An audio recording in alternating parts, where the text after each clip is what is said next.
exciting in the game to see the boxing voice. Keep it right here. So explain to people what this is that we're inside. It's an altitude dome. It's a SNAC altitude dome. What does it do?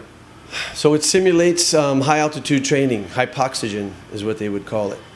Hypoxia. And what does this advantage give to the athletes that use this? Well, it's performance enhancement, really. But we're using oxygen. We're not sticking a needle anywhere in any part of our body to, artificially enhance.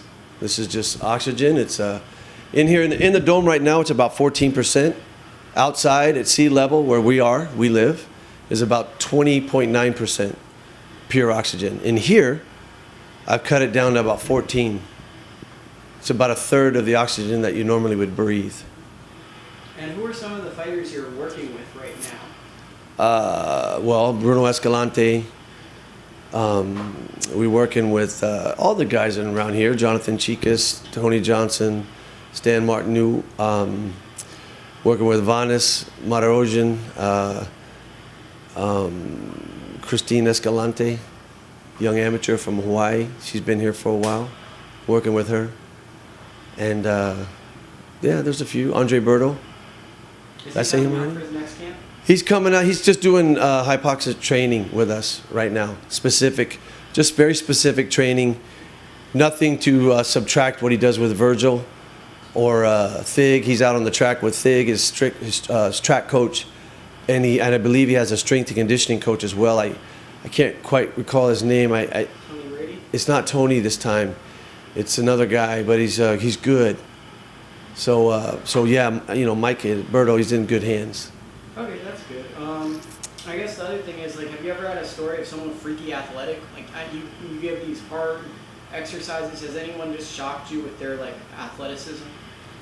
Yeah, I mean, there's a few that have done very well with what I've thrown at them, but I always can take it up another level and throw them off a little bit, Everybody has things that we can work on, as we've talked about in the past, the strength training, if you want to label it that I do, is to, it's really to assist, is to enhance what the fighter does in the ring. If it doesn't complement what they do in the ring, it's really worthless. So any kind of acrobatics that we do or any kind of craziness, if it doesn't work for the fighter in the ring, then it's pretty much discarded.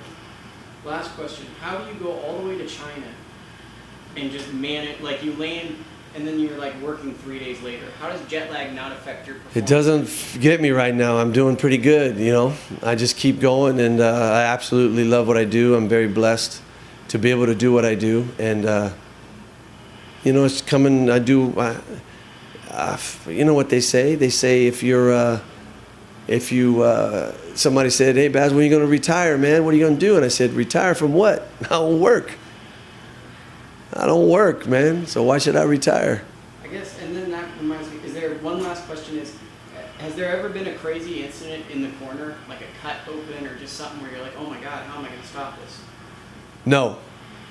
But there was a crazy incident in Bruno Escalante's last fight where someone at ringside, he will go unnamed, was screaming at Brian Schwartz in the corner while we were trying to talk to Bruno. And it was at a very critical round and in the middle of the fight, and halfway finally Brian goes, "Shut the fuck up," to be plain English to the guy, and the guy "Dude, shut up." He's just screaming Brian's name. Well, Bruno didn't know any of this was going on.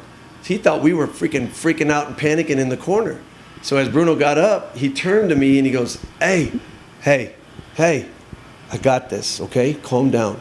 You guys calm down. I got this. And he turned the fight at that point because he thought we were panicking in the corner.